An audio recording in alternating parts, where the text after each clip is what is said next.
ní ìkànnì Ṣeun Adébóyè authentic page overcomer ni wá. A gbọ́dọ̀ ganu sí eléyìí abísí látàárọ̀ ni tẹrùtẹrù lábùké wọ̀lú àbúrò mi dé Adéọlá wọ̀lú dé ẹgbọ́wọ̀ ẹ̀yìn tèmi tí ọmọ ẹni bá dá káwí o àní fi ṣaya o sí actress Jùmọ̀kẹ́ George ọlọ́màjàrí dààmú. This woman is she's too sweet, too beautiful. Jẹ́ kí n kọ́kọ́ praise ẹ wá sweetheart mi. She's an ebony. She never touches her skin, her beauty, her color. Beautiful woman, beautiful heart. Hey, àǹtí mi àtàtà ó kú oríire rẹ ò ní dìbànújẹ́. Adéọlá wọ̀lú àbúrò mi dé tìlú ti fọ́n. Ṣé o fẹ́ kọ́ àǹtí aláǹtí lẹ́yìn ni àbò fẹ́ fìdí ìyá oníyà jọlẹ̀? Jesus Christ, gbogbo yín lẹ ti máa rí fídíò yẹn. Àti Júmi ṣubú yakata Adéọlá kí ni mo ṣe fún ẹ ṣé wàá tán gbogbo nǹkan tí Adéọlá tó ń bẹ̀rù náà nìyẹn. Wọ́n máa bú mi, yes now àǹtí yẹn ò gba nọ́nsẹ̀nsì wàláì àǹtí Júmi ò gba nọ́nsẹ̀nsì ṣùgbọ́n àǹtí Júmi máa fi ń ṣe ẹ̀yẹ́ pa lọ́jọ́ tí ì bá rí yín. Àǹtí Júmi máa ń ṣeré gan-an, wọ́n máa ń ṣeré, wọ́n máa ń sọ̀rọ̀ mi ní sáwọn ọ̀rọ̀ tó máa ń sọ. Ẹ̀yin antagonist ẹ̀yin ni mo wá bá sọ̀rọ̀. Ọlọ́run ó yẹ kí n play orin kan fún yín. Ẹ̀yin olólùfẹ́ mi ẹ jọ̀ọ́ ẹ má bínú, ẹ jẹ́ máa play orin kan fún wọn. Ṣé rí orin tí mo fẹ́ play ẹ jẹ́ kí n kàn play ẹ̀ lórí fóònù. Tí bá ti ń play ẹ̀ lórí fóònù ẹ máa enjoy ẹ̀. Ọ̀rọ̀ tó wà nínú ẹ̀ ni mo fẹ́ kẹ́ ẹ gbọ́. Mo fẹ́ kẹ́ farabalẹ̀ gbọ́ orin yẹn. Orin tí mo ń lò fún program mi ìlú gángan òun ni ẹ gbọ́ ọ̀rọ̀ orin yẹn. Mo dẹ̀ máa bá àwọn antagonist sọ̀rọ̀. Ìwọ náà ganu dé wàláì a gbọ́dọ̀ ganu sí eléyìí ni wàláì a gbọ́dọ̀ ganu sí nǹkan ayọ̀ ni. Tá a bá ganu sí kò dáa kó wá jẹ́rú wa là ní ganu sí. Ìwọ Ọlọ́run ṣé wọn ò ní dẹ́kun báyìí bóyá àǹtí Júmi ó tún pa màálù tó rán ní màálù lẹ́mọ́ ń pa màálù ọlọ́dọọdún. Ayé yín ti ẹ̀dá lásìkò tí dọ́là àwọn ìmàálù dùn pa eléyìí tó ẹyin rẹ̀ gbágbá gidi bí oní 1 million. Ẹ jẹ́ kí n play orin yẹn fún yín kẹ́ ẹ gbọ́ kí àwọn tí wọ́n máa ń gbógun ti ohun rere kí wọ́n gbọ́ ọ̀rọ̀ inú ẹ̀ ní kẹ́ ẹ gbọ́ o. Ṣé o mọ̀ pé o láìkì mi o láìkì Ṣeun Adébóyè orin tí mo kọ ni o gbọ́ ẹ gbọ́.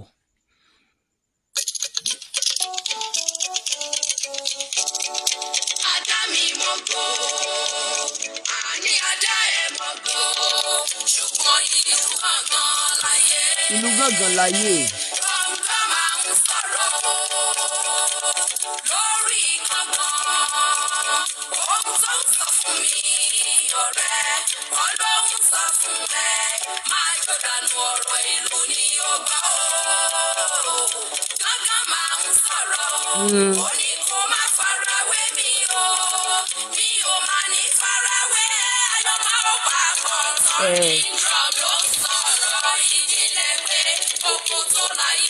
Máa gbọ́ o ayé lè bú ẹnìkan ó lè yìn ẹnìkan bẹ́ẹ̀ ni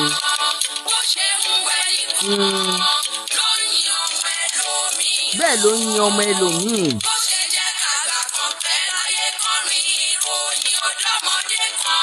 Nígbà kan ni oko tó láyé kọ̀ǹgàn sọ̀rọ̀ lórí gángan àbó ògbọ́.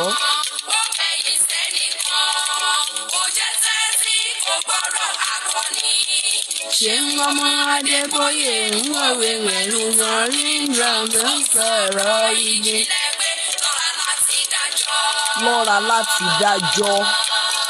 Lọ́ra láti dájọ́.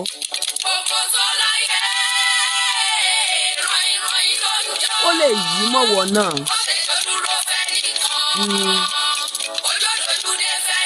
Bẹ́ẹ̀ ni. Bẹ́ẹ̀ ni. Ó wájọ́ ṣubú yakata fẹ́ nìkan. Má yọ èyí tí ò yẹ o nítorí pé o kò tó láyé. Ṣé o mọ̀la? Ṣé o mọ tó lè ṣẹlẹ̀ sí ẹ lọ́la? Pẹ̀lú talking drum tó ń sọ̀rọ̀ ìjìnlẹ̀ pé o kò tó láyé. Àdámimógo. Ṣùgbọ́n ìlú gángan láyé. Kọ̀ǹgọ́ máa ń sọ̀rọ̀ o lórí gángan. Ó ti tó jàre. Bàbá rẹ̀yìn níṣẹ́ ẹ̀ tó jẹ́ ju bá ṣe rán yín lọ. Ṣó gbọ́rọ̀ orin yẹn? Oko tó láyé. Ìlú gángan láyé. Gbogbo ẹ̀yin tẹ́ ẹ máa ń gbógun ti ìṣerere àwọn èèyàn nígbà tí online tí ẹ fún wa ní opportunity. Oko tó láyé. Ìlú gángan láyé. Ohun tó kọjú sẹ́nìkan ẹ̀yìn ló kọ sọ́mọ ẹlòmíì. Tí ayé bá yẹ má yọ ẹni tí kò yẹ. Àǹtí Jùmọ̀kẹ́ George, she is my sister. Someone came to my platform and said, ó tẹ̀ ń pe àǹtí, you should call her mommy. Àwọn tán gbádùn, ọ̀tọ̀ ní tá máa ní kán sọ, ọ̀tọ̀ ní tán máa sọ, ọ̀tọ̀ ní tán máa ganu sí. That's relationship over 25 years ago. Àwọn mo pàṣàmọ̀ fún lọ́jọ́ yẹn. Our very, very good sister. Olólùfẹ́ mi ọ̀wọ́n. Má yọ ẹni tí ayé ò yẹ. Àǹtí Júmì, mi ò ní sọ pé nígbà ayé wọn o. Ìgbà ayé rẹ̀ ló ṣì wà. Ayé rẹ̀ ló ń lò lọ kì í ṣayé aláyé.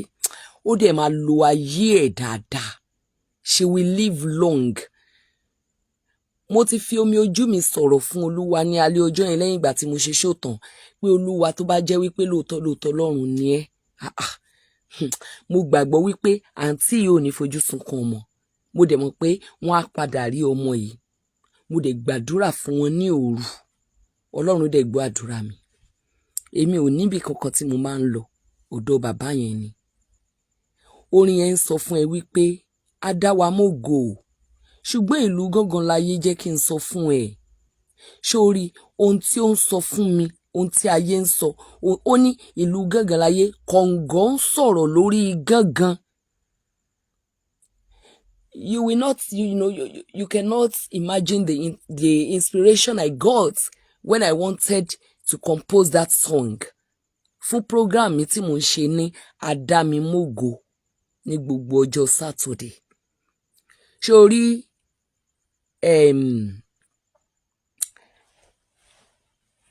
ṣó mọ̀ pé níbì kan mo sọ wípé mo ní ìlú gángan ní ayé. Mo ní bí ó ṣe ń jẹ́ kí àgbà kan pẹ́ láyé kọrin ìròyìn ọ̀dọ́mọdé kan nígbà kan ni. Abala fún wọn tán nìyẹn. Abala nígbà kan pẹ̀lú Mr. fún wọn tán ni mo kó bẹ́ẹ̀ ń sẹ̀ta ṣe máa sọ pé lórí ìkànnì láyé ètò no. Torí ọ̀rọ̀ ni eléyìí kò ń ṣe orin.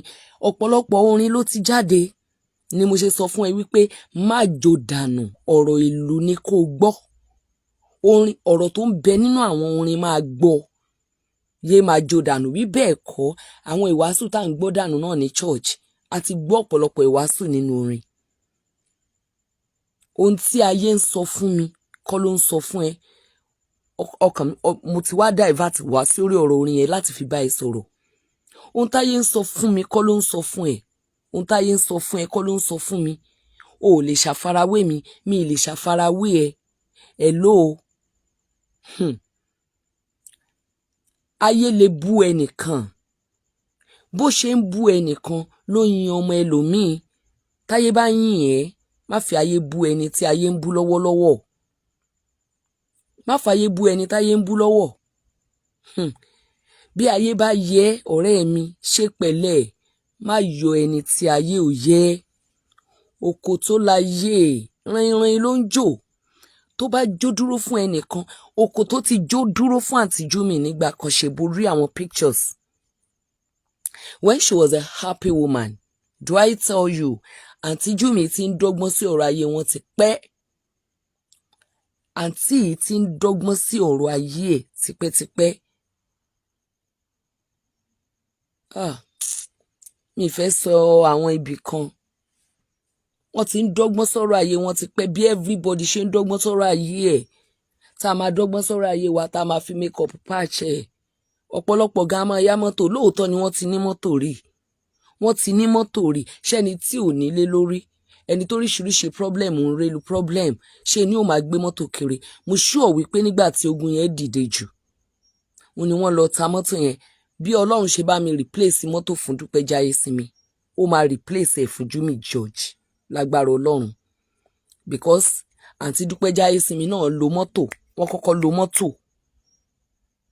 lo mọ́tò kò ń ṣe mọ́tò ìgbà tán ta ilẹ̀ tán o wọ́n lo mọ́tò tó yẹ pé tán bá lọ sí location wọ́n máa ra oríṣiríṣi nǹkan dé àwọn ọmọ dádì wọn yẹn wá ní ẹ máa ja ohun tí wọ́n láìkì làǹtí yẹn máa ń rà ẹ̀wọ̀n pọ́n sọ ń gbà yẹn wípé wọ́n máa ń bá àǹtí Dúpẹ́ fọ pátá àǹtí Dúpẹ́ lẹ́ni tó ń bá wọn fọṣọ níbi tí ayé rọ̀ wọ́n lọ́rùn dé wọ́n lẹ́ni tó ń bá wọn fọṣọ tó bá dẹ̀ fẹ́ fọṣọ ìyá kan báyìí ni wọ́n máa yọ pátá wọn kúrò ń bẹ ilé tán láwọn fọ pátá ìyá yẹn fẹ́ jáde o lásìkò yẹn o àǹtí Dúpẹ́ ni òjò jáde torí kò fẹ́ wàhálà madam actress Jùmọ̀kẹ́ George náà fẹ́ wàhálà kí lẹ antagonize ẹ̀ sí àǹtí Dúpẹ́ ò jáde wípé ẹ fún mi lówó àǹtí Dúpẹ́ Jáyésìmí wọn ò jáde wípé ẹ fún mi lówó wọ́n kàn sọ ìtàn ayé wọn ni kí lẹ antagonize ẹ̀ sí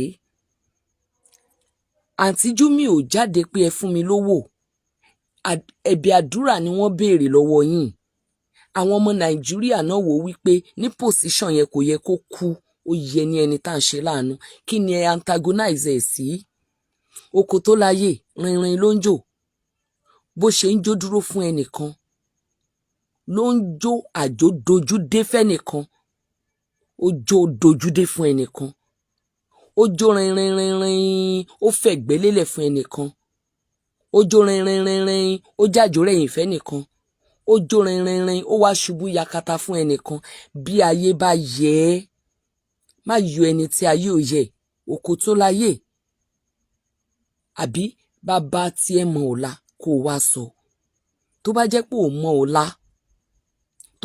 ò mọ ọ̀la táyé wá ń yẹ ẹ́ lénìí tí ẹnìkan ní ìṣòro lénìí tó ò dẹ̀ mọ ọ̀la stop láti máa gbógun ti àwọn tí àwọn ènìyàn bá dìde ìrànlọ́wọ́ fún stop ẹ̀ kò kàn ẹ́ náà àpọ̀ láyé we are in millions ṣé o rí bí wọ́n bá gbé platform ìrànlọ́wọ́ kan síta gbàgàm àwọn ènìyàn tó máa antagonize ẹ̀ tí wọn ò tiẹ̀ jáde rárá wọ́n lè tó 10 million ọ̀pọ̀ lápè díẹ̀ la máa rí àwọn tó ń jáde wọ́n lè má ju 50 lọ wọ́n lè má ju 100 lọ wọ́n lè má ju 200 lọ wá wòye millions of people tó wò ó àwọn díẹ̀ tí Ọlọ́run yàn wípé òun náà máa tún bùkún fún àwọn ni wọ́n dá sí yẹn kò sí platform tó ń ṣe ìrànlọ́wọ́ tí èmi ọmọọba Olúwaṣeun Adébóyè ò ní tì lẹ́yìn èmi ò kí ń wo bóyá nǹkan tí mi ò ní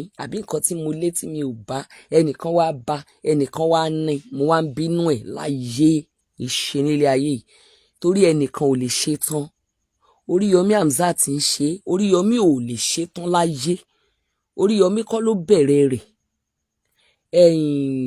Abíọ́lá Adébáyọ̀ kọ́ ló bẹ̀rẹ̀ rẹ̀ Àgbàlá Gabriel kọ́ ló bẹ̀rẹ̀ rẹ̀ ṣe é rántí gbọ̀rọ̀ mi rò ṣe é rántí agbọ̀ràn dùn ṣe é rántí ìrírí ayé tí oríṣiríṣi àwọn ènìyàn ti ń wá tó jẹ́ pé níbi tí wọ́n bá ti fìyà jẹ èèyàn kan àìmọye àwọn èèyàn tí Kọ́lọ́láwuyì sá mẹ́wọ̀n àìmọye àwọn èèyàn tó lọ sẹ́wọ̀n Truecaller Ọláwuyì.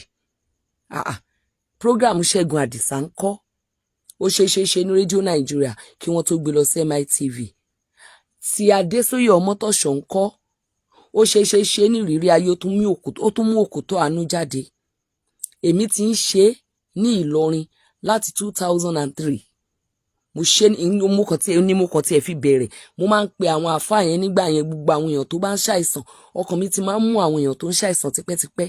Gbogbo àwọn èèyàn tó máa ń ṣàìsàn tó o bá ti lè bá mi tọ́jú èèyàn lọ́fẹ̀ẹ́ màá san owó advert tí mi ìdẹ̀ kì í ṣe olówó.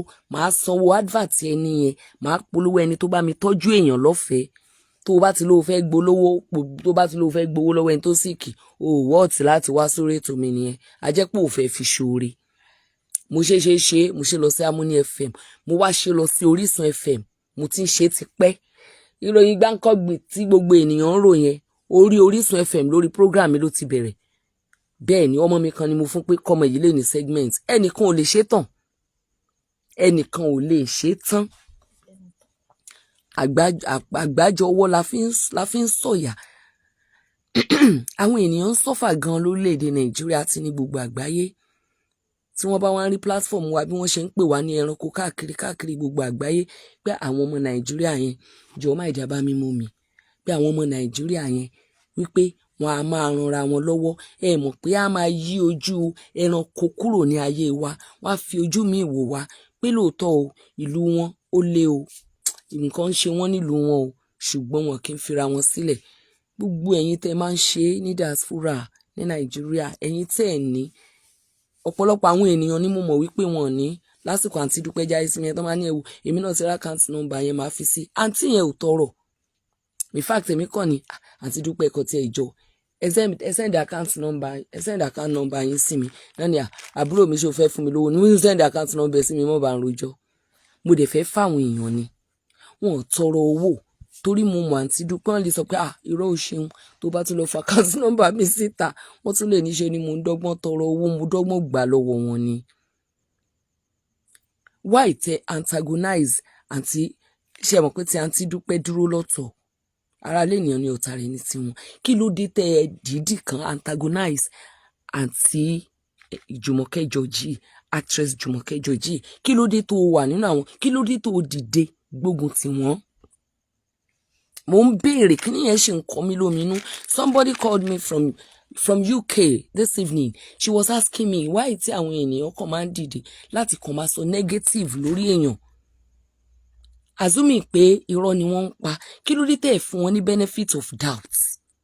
Kẹ́tì ẹ̀ kọ́kọ́ wò ó pé church tó parọ́ mọ́ yìí nígbà tẹ́nìkan bá jáde láti church yẹn tàbí shepherd church yẹn jáde pé irọ́ ló ń pa o kò wá ṣe ààbò láyìíká o kò sí láyìíká látọdún 5 o kó má borúkọ ọjọ́ wa jẹ́ kẹ́ wá ṣẹ̀ṣẹ̀ máa drag wọn.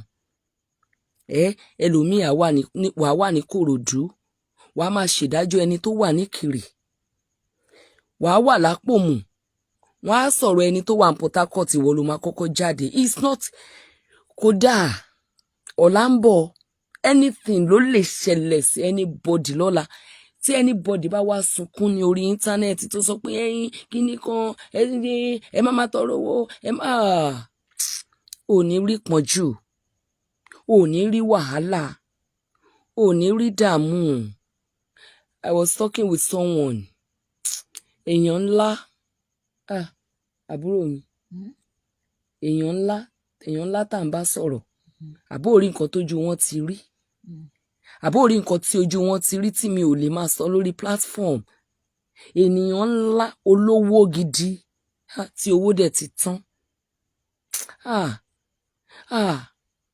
Má máa yọ àwọn èèyàn má máa gbógun tàwọn èèyàn when kí la sọ báyìí when they raise up don't pull down. Má ṣe mọ́ mo bẹ́ẹ̀ ni nítorí pé nínú irú ìwà bẹ́ẹ̀ Ọlọ́run lè fi díẹ̀ dán ẹ wò bí Ọlọ́run ṣe fi ìyà dán Jóòbù wò nígbà tó Ọlọ́run ní kó lọ wàásù ní Nínéfè pé òun máa pa Nínéfè run. Ẹ̀yin tí ẹ̀ ń bá jí tẹ̀yìn àti Jésù ń já yín ó ti parí ẹ kúrò ń bí o mo tún ti bẹ̀rẹ̀ o. Jónà jàre nígbà tí Ọlọ́run fi ìyà dán Jónà wò tọ́lọ́run ní kó lọ pa Nínéfè run ó wàásù Ọlọ́run rí ẹni tó yí padà nínú wọn Ọlọ́run bá decide wípé òun ò ní pa Nínéfè run mọ́ Jónà jókòó ó ń wo ìgbà tí ìparun wọn máa dé kí ló dé tẹ́ ń jókòó láti wo ìgbà tí ìparun ènìyàn máa dé kí ló dé tẹ́ máa ń jókòó nínú ilé yín tẹ́ ẹ máa wo ìgbà tí ìparun ènìyàn máa dé ní online why are you like this you can never have a problem you think you cannot come to this position tí wọ́n á gbé ẹ wá tí wọ́n á máa gbé beautiful pictures ẹ sí ẹ̀gbẹ́ present condition ẹ and you will not be able to help it o gbàgbọ́ Jésù Kristi àwọn ènìyàn míì tó ń jáde gan tó ń ṣe pray wọ́n dé nǹkan mọ́ra ta ló mọ̀ wípé nǹkan ń ṣe gbin ọ̀run tó yẹn ta ló mọ̀ wípé ara ìgbín ọ̀run ò yá tó dẹ̀ ń fojoojúmọ́ jó má yọ ẹni tó bá níṣòro Ọlọ́run wá ní ó dáa Ọlọ́run ó wá rí pé Ọlọ́run ò pa Nínéfè run mọ́ nínú bá ń bí Jónà ó dáa ìwọ tá a sì ránṣẹ́ kò dáhùn o kẹjá ó tó gbé mi o Ọlọ́run ní olórí bokí bọ́lọ́run ṣe sọ́njọ́ náà nù ó ní olórí bokí aránṣẹ́ kò dáhùn o ó fẹ́ kí n pa gbogbo wọn run àbí òkè ó yá jókòó ń bẹ̀ wọn ó wá jókòó ní abẹ́ ìtàkùn ó ṣẹ́ ògì lé lórí ó enjoy ògì oòrùn gbé lọ oòrùn ràn ó jẹ́ kí gbogbo ìtàkùn yẹn ó gbẹ sórí n tó wà lórí ẹ lẹ́ni tí ìwọ fi ń proud tó fi ń gbàgbọ́ wípé ẹni tó wá sunkún ní online pé 419 ni ó lè ní ó wá gbáyàn ní kò ní pírọ́blẹ́mù ògìjì yẹn ìtàkùn lásán ni oòrùn lè gbé at any time Olúwaṣeun Adébóyè ilé ni mo bọ́rọ̀ mi ní sọ̀rọ̀ kó má rí ìjìnlẹ̀ nínú ẹ̀ kò possible Ọlọ́run ò tí ì ra mí níyè mi ní sọ̀rọ̀ kó má rí ìjìnlẹ̀ nínú ọ̀rọ̀ mi and I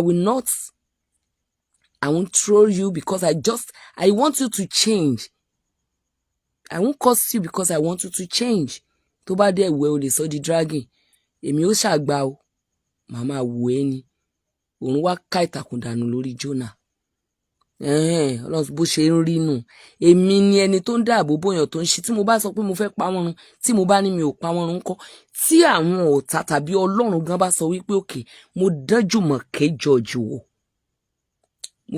mo fẹ́ jẹ́ kó ké nígbà tí Ọlọ́run wá sọ wípé mo fẹ́ jẹ́ kó ké yẹn ó wá jẹ́ kí ẹ̀mí kan bà lé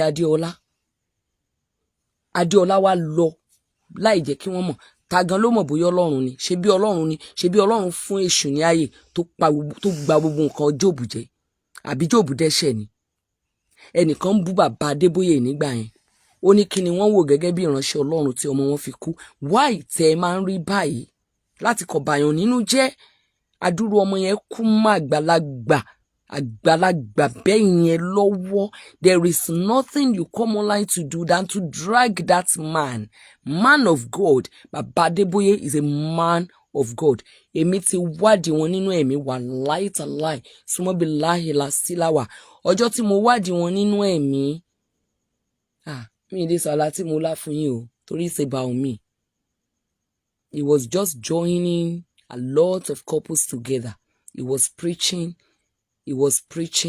I was in search of something and I was forget it wọ́n drag adúrú bàbá Adébóyè ṣé nígbà tí Ọlọ́run fún èṣù láyè láti pa gbogbo ọmọ Jóòbù ṣé Jóòbù dẹ́ṣẹ̀ ni nígbà tí ẹ̀gún wà ní abíyá Paul kọ́ ni tó bẹ Ọlọ́run gan pé kó mú ẹ̀gún yẹn kúrò ní jẹ́ kí oore ọ̀fẹ́ mi kó tó fún ẹ kò mú kúrò gbogbo ohun tí Jóòbù ní pátápátá ló bàjẹ́ bí ẹni wípé òun ló dẹ́ṣẹ̀ jù láyé yìí and Jóòbù is someone tó jẹ́ wípé nígbà tí ẹ̀ṣẹ̀ ò sí rárá á ní bóyá àwọn ọmọ mi ti dẹ́ṣẹ̀ á tún lọ ṣèrúbọ ẹ̀ṣẹ̀ tí ọ̀hàn dá tí kò mọ̀ wípé èèyàn dá tí ò ti ẹ̀ hàn sí á ní bóyá òun ti dẹ́ṣẹ̀ á tún ṣe ìrúbọ. Rọra máa yọ ẹni tí nǹkan ń ṣe nǹkan lè ṣèwọ náà lọ́la tí yóò kọjá tẹ́ni ẹ wàláì tí wàá máa rò pé nígbà tó dẹ̀ ṣẹlẹ̀ sí Dúpẹ́ Jáyésinmi mo dẹ̀ ní kán máa ràn lọ́wọ́ o, ìgbà tó ṣẹlẹ̀ sí Júmi mo ní kán máa ràn láwọn pé tí n bá wá ní kí n lọ pariwo lórí íńtánẹ́ẹ̀tì bá íńtánẹ́ẹ̀tì ò dẹ̀ ń gbàgbé, ṣé íńtánẹ́ẹ̀tì ò ní rán wọn létí báyìí, ṣé wọn ò ní takò mí báyìí, àní takò ẹ̀, táyé bá takò ẹ̀ èmi máa jáde máa sọ fún wọn pé Ọlọ́run ò fẹ́ kó ẹlẹ́ṣẹ̀ bí kò ṣe kó ronúpìwàdà kó sì yè. Irú wa yìí máa appeal sáwọn èèyàn but má ṣe mọ́, stop ẹ̀, má jẹ́ kó jẹ́ pé ní gbogbo ìgbà tí wọ́n bá jáde lórí platform ẹ̀ ṣe ló wá antagonize. O ò ní jáde nígbà tí wọ́n bá ń bá a láyọ̀yọ̀, o jáde nígbà tí Ìyábọ̀ Òjó ṣe wedding Priscilla, àfi tó bá jẹ́ pé ojú ti Ìyábọ̀ Òjó lọ́jọ́ yẹn ìgbà yẹn ló máa jáde. Kí ló dé? Kí ló dé? Kí ni àǹtí yìí ṣe fún yín? Kí ló ṣe? At her age, she was crying profusely like that, shedding tears, and you call that an acting? Ha ha! Ṣé bí Adéọlá òun ló dé yìí? Ó tún yá bí Abíọ́lá Adébáyọ̀ ṣe ń ṣe tó yẹn, nígbà tí ọ̀rọ̀ Jùmọ̀kẹ́ George wá dé ló wá gba Abíọ́lá Adébáyọ̀ ló gbàgbọ́ mọ́. Wọ́n tún ní àǹtí, wọ́n tún ní Abíọ́lá, wọ́n tún ní ṣe ló di bargain pẹ̀lú actress Jùmọ̀kẹ́ George àtàwọn ará church. Ẹlòmíì dẹ̀ máa sọ̀rọ̀ lọ́rọ̀ tí nǹkan ó fi ṣe kò má dẹ̀ ní mọ̀ o, tí nǹkan fi máa ṣe kò má dẹ̀ ní. Má jẹ́ kí monetization ó bì ẹ́ lu Ọlọ́run, má jẹ́ kí monetization ó kó bá ẹ̀, má jẹ́ kí monetization ó kó bá ẹ̀. Mo gbọ́ program Oríyọmí lálẹ́ yìí o, ó ní àwọn ènìyàn ò kí ń ganu síbi nǹkan rẹ̀ o, ibi nǹkan ò bàjẹ́, ibi táyé èèyàn bá ti ń bàjẹ́, ibi tí ṣe ohun tó jẹ́ kí Kọ́kọ́rọ́ Alátẹ ó popular náà nìyẹn o, nítorí pé ayé tó ń rún jégé, ayé tó wà nú ẹ̀rù, ayé tó wà nú bẹ̀rù àtàlábàárò mi, ayé tó wà nú wàhálà ni. Tó bá jẹ́ ayé ayọ̀, tó bá yẹ pé wedding celebration ni, tó bá yẹ pé àjọ ìfẹ́ ni wọ́n ń ṣe ń bẹ, ó ṣeé ṣe ká má rẹ̀ ní gbọ́ lọ títí. Yé dúró níbi tó ti ń gbógun tì yan. Àwọn pictures àǹtí Júmi ta share yìí kò lè tọrọ jẹ nígbà yẹn, kò sunkún nígbà yẹn. See her, wá lọ wo picture ibi tó ti ń sunkún yẹn kó wá gbé sí ẹ̀gbẹ́ ilé yìí. Mo bẹ̀ ẹ́ ni o. So to àǹtí Jùmọ̀kẹ́ George, my beautiful sister, ẹ kú oríire, oríire yín kò ní di ìbànújẹ́. Bí inú mi ṣe dùn láti ìgbà tí mo ti rí wípé Adéọlá ti padà, bí inú mi ṣe ń dùn yẹn, bẹ́ẹ̀ náà nínú gbogbo yẹn ṣe máa dùn sí mi lágbára Ọlọ́run. Ohun tí mo ní lọ́kàn ni ó máa ṣẹlẹ̀ sí mi, tí mo ní lọ́kàn sí yín ló máa ṣẹlẹ̀ sí mi. Bí Adéọlá ṣe dé yìí àti òun àti Ìfẹ́, wọ́n ti ń dirún digba fún yín, wọn ò ní dín, wọ́n á máa pọ̀ sí ni. Sister, the last sorrow you saw, the last sorrow you experienced will be your last sorrow throughout your life. The last tears you shed will be the last tears of sorrow you ever shed throughout your life. Láti òní lọ, ẹ máa sunkún o, ṣùgbọ́n ẹkún ayọ̀ ni. You will look back and say, God, èmi náà. Ẹ sọ wípé èmi náà. Ẹ wá máa pè mí lemọ́lemọ́. Mi ò ní sí lẹ́gbẹ̀ẹ́ yín torí mo lè má lè dáhùn. Olúwa o ṣeun, Olúwa o ṣeun, Olúwa ṣeun, Olúwa ṣeun, Olúwa ṣeun. Nítorí pé Olúwa máa kó ayọ̀ yín dé. Olúwa máa fún yín láyọ̀. Olúwa tó fẹ́ yín máa gbé yín ga.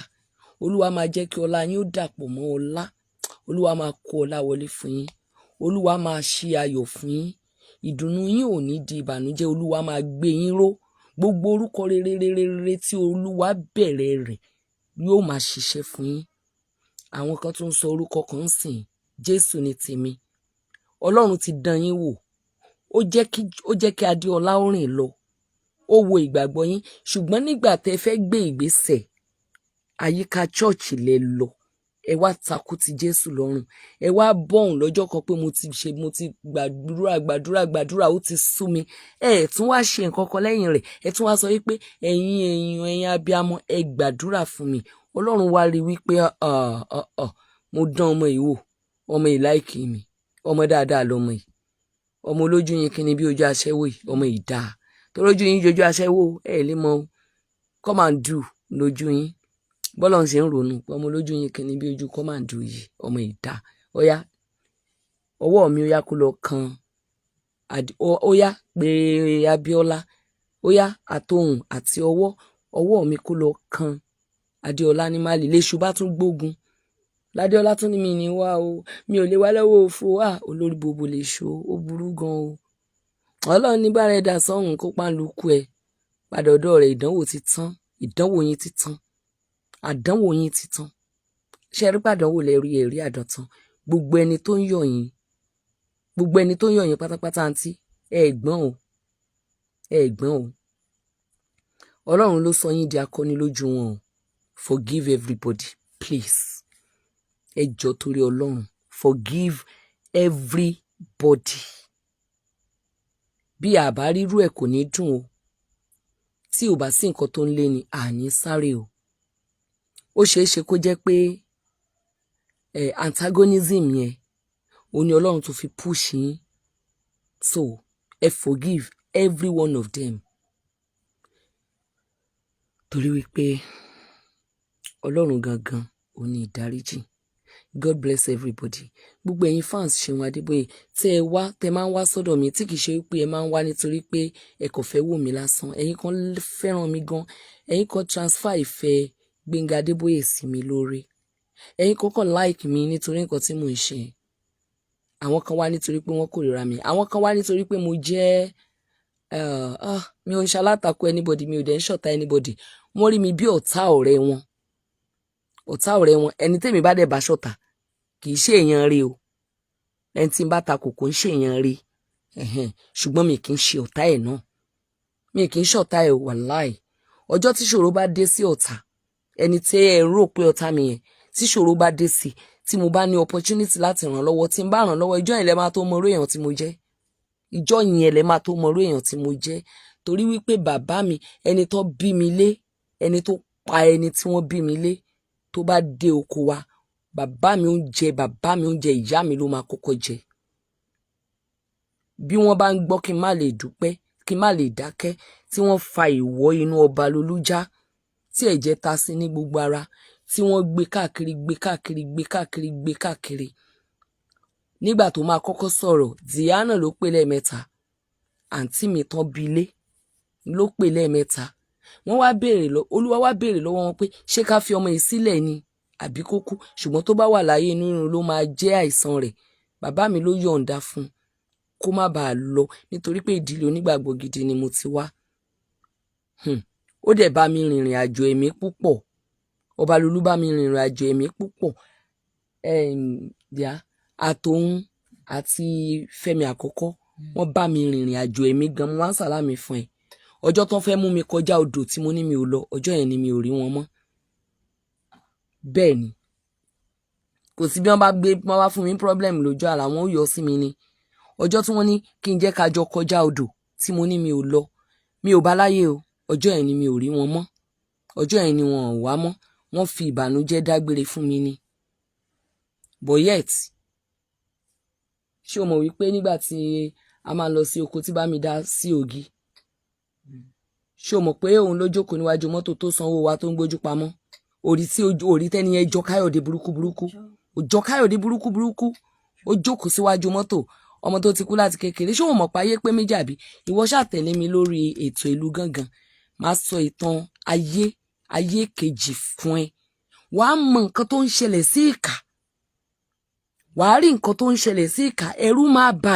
ẹ́ ẹ̀rù máa bà ẹ́ the reason why tí mo ṣe fi abala òkò tó láyé sí I know it ẹ̀rù á bà ẹ́ ó sanwó mọ́tò ó sọ pé ó ní màámi àbí ó ní ẹ má sanwó bàbá mi dá oko etílé sí ògì ńgbà mi bàbá mi wà kẹrin gan gbogbo ń tá a gbìn síbẹ̀ pátápátá jíjẹ ni àkínta gbogbo àwọn nǹkan jíjẹ epo èlùbọ́ gbogbo àwọn nǹkan bẹ́ẹ̀ yẹn ìgbà tọ́sàn wa bá ya palamanta àná ẹ̀ bàbá mi ó ti kọ́kọ́ rí wípé gbogbo wa ti jẹ àti yó àti bì ṣe bí kòkó àtòbí wà tó lè dòwó the rest jíjẹ ni bàbá mi ò mojú owó bí kó má tọ́jú ẹbí ó sanwó mọ́tò wa ó wá gbójú pamọ́ màámi dúró bó ṣe ń lọ màámi ní ọmọ mi ló sanwó mọ́tò wa.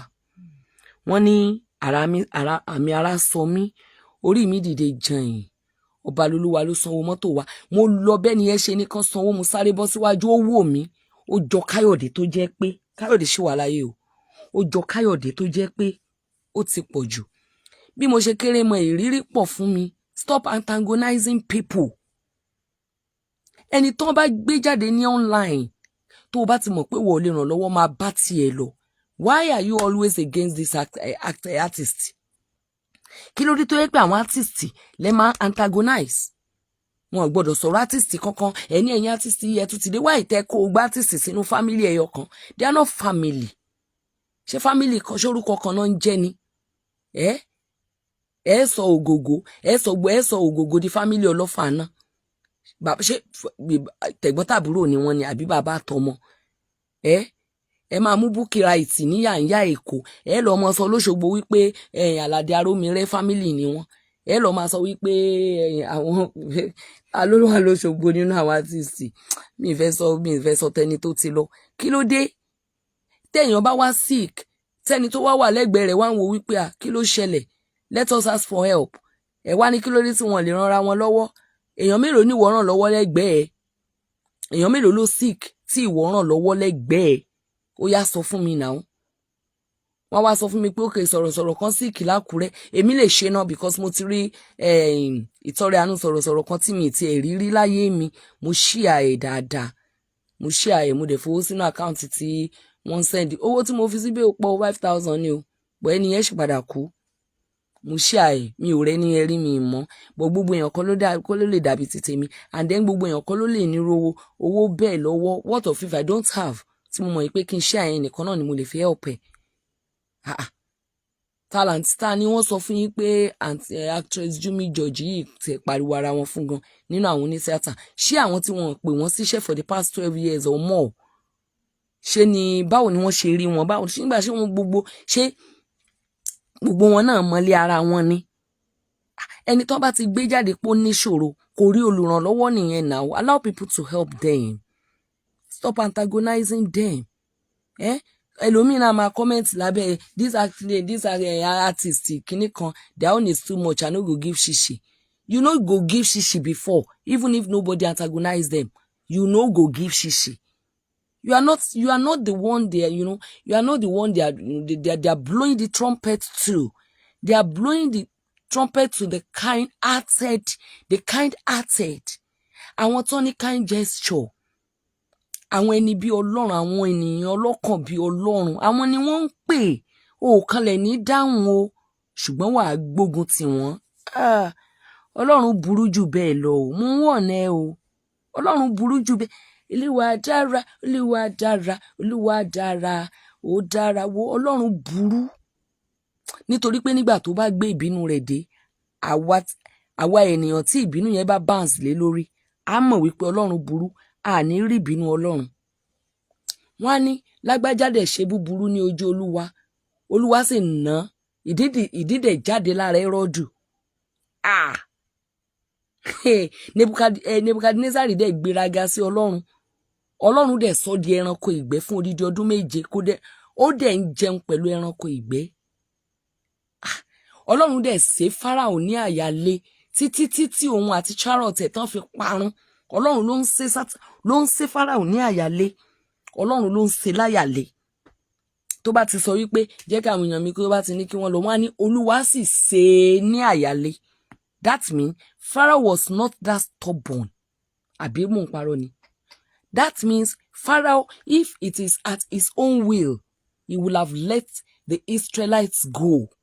But Ọlọ́run fi títóbi agbára rẹ̀ nítorí ó rí nǹkan kan nínú ayé Pharaoh tí kò yẹ kó dúró láyé mọ́ àtòun àtàwọn kẹ̀kẹ́ ogun ẹ̀. Ó dẹ̀ ń ṣe ní àyàlé. Má jẹ́ kó Ọlọ́run ṣe ẹ ní àyàlé sí ìparun. Títí olórí bobo fi parun. Ó parun tán wọ́n rí lábẹ́ odò nísìn wọ́n ní òrà. Ìgbà tí òrà yẹn ó tún lè fọn bí erin mọ́. Ọlọ́run tó fi òkúta ẹyọ kan pa Goliath. Who are you before him? So ẹ máa stop ẹ. Ẹ má yọ ẹni tí nǹkan bá ń ṣe mọ́. If you know you cannot help them, let the people that will do, let them do. ẹ ti gbógun ti Àgbàlá Gabriel ń sìn àwọn èèyàn help wọn, mi ò rò pọ́n fi gbogbo ara help platform bọ̀bọ́ yẹn mọ́. Ó ń jíwó ni, ó ń náwó ni, ó ń ṣe kinní kan ni, orí ilẹ̀ ló ń kọ́lé sí, orí kinní kan ló ń kọ́lé sí, but àwọn èèyàn kan tí wọn ò nílé lórí ó ń pèsè ilé fún wọn. Kò bá jẹ́ ìsàlẹ̀ ilé rẹ̀, kò bá jẹ́ ìkùlé ilé rẹ̀ ló wá ń kọ́lé sí. Ṣé tó bá jẹ́ ìwọ náà ló ra ilẹ̀ tó pọ̀ tó fẹ́ jẹ́ kó di estate tó dẹ̀ ní opportunity láti máa kọ́ ilé fún àwọn èèyàn, ṣé orí estate oní estate ni wàá ti lọ kọ́ sí? Ẹ̀dẹ̀ gbógun tì í lórí wípé ó pàdé ẹni tí ìyà ń jẹ lójú ọ̀nà dẹ̀ wò, Ọlọ́run dẹ̀ mí sí pé ran ẹni lọ́wọ́. Ẹ̀kọ́ dẹ̀ lọ́lọ́run fi kọ́ wa, ẹ̀kọ́ náà wà ń bẹ̀, ẹ̀kọ́ pọ̀ ń bẹ̀, mi mú jáde, ẹ̀kọ́ pọ̀ ń bẹ̀. Ó dẹ̀ kọ́ odidi ilé fún yàn, ó dẹ̀ tún fún un ní shop, ó tún fún un níyàwó, ó dẹ̀ set life fún bọ̀bọ́ yẹn. Ẹ̀yin antagonist ẹ̀dẹ̀ báyé bọ̀bọ́ yẹn jẹ́. Ó wá ń rìn kiri, ó wá ń ṣe skit wèrè káàkiri lórí TikTok. Ṣébi tí kò bá wà nìyẹn, tíyàwó ẹ̀ bá ń dáná oúnjẹ fún láàárọ̀ lọ́sàn-án lálẹ́ tó ń lọ sí ṣọ́ọ̀pù rẹ̀ ń sìn báyìí, bóyá yẹn ò bá tún ti lọ kí pé bọ̀dá alágbájá gbẹ́ngbẹ́ ni ó mọ̀ pé ń dádì gbẹ̀yìn kí ló tún kù ikú o. Jẹnẹrétọ̀ wà ń bẹ́ o níbi tẹ́ ń sọ yẹn o. Jẹnẹrétọ̀ tó ń kó pálí lásán kiri tó dẹni tó ní ṣọ́ọ̀pù rẹ̀ gẹ̀dẹ̀ ẹ̀dẹ̀ lé kúrò níbi ayọ̀ rẹ̀. Ẹ̀yin lẹ lé kúrò níbi ayọ̀ rẹ̀ o.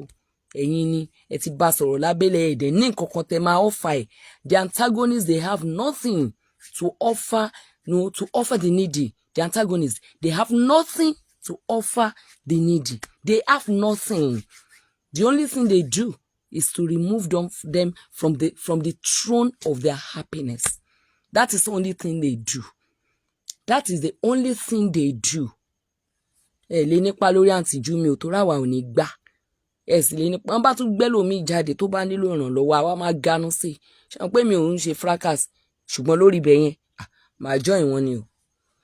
Máa join wọn ni tó bá yẹ pé tán ń pè ní fracas inú a máa join wọn ni. Ẹ lè nípa lórí wọn. I will be standing for women. Obìnrin lọ̀tá obìnrin. Bá a bá ń wo gbogbo àwọn antagonist yìí náà obìnrin ni wọ́n. Obìnrin ni wọ́n. Bí ìyà ṣe ń jẹ obìnrin tó nílé ayé yìí tí ìyà ń jẹ single mother ẹ mọ̀ ìgbà táǹtí yìí ti ń kó àwọn ọmọ rẹ̀ káàkiri. Ẹlòmíì gan-an tó lọ́kọ nílé single mother ni tó jẹ́ wípé òun ló ń gbé gbogbo ẹrù tẹ́mi ẹ ti fẹ́ bọ́. Wọ́n á wá jáde wọ́n á sọ pé ẹnìkan ṣe kinní kan fún ọkọ rẹ̀ béèrè nǹkan tó ṣe fọ́kọ ẹ̀ mọ ibi tọ́rọ̀ yẹn ti jáde. That is why tí mo ṣe gbé ayé obìnrin yẹn sílẹ̀. Máa wò kó máa gbọ́ program yẹn kó máa dára ẹ lẹ́jọ́. Máa wú ọ̀pọ̀lọpọ̀ nǹkan jáde.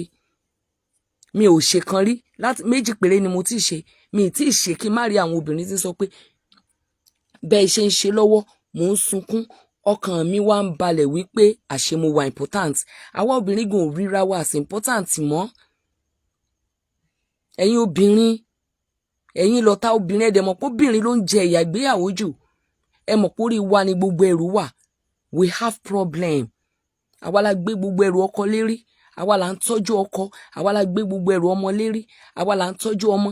Ọkọ nìyí ìbọn gbéṣẹ́ ẹyọ kan kalẹ̀ àti máa já kiri á máa ní wọ́n lára. Obìnrin sì ń ṣiṣẹ́ bíi 5, 6, 7, 8 papọ̀ nítorí wípé obìnrin máa ń unify family ni. Unity ni wọ́n máa ń wá kiri. Nǹkan ò dẹ̀ tí ní ṣẹlẹ̀ ẹ ti bọ́ síta ẹ ti bẹ̀rẹ̀ sí ní throw wọn. Mi ì sọ pé obìnrin burúkú ò sí but ẹ jẹ́ kí situation máa judge wọn. Ẹ jẹ́ kí situation máa bring out pé obìnrin burúkú ni wọ́n lóòótọ́ kẹ́ tó bẹ̀rẹ̀ sí ní judge wọn. Ẹlòmíì ò bímọ torí wípé ọ̀rọ̀ kékeré ṣẹlẹ̀ láàrin yín ẹ máa pè é lágàn. Ṣé ẹ lè ra ọmọ fún ẹ̀dẹ̀ ra ọmọ fún un?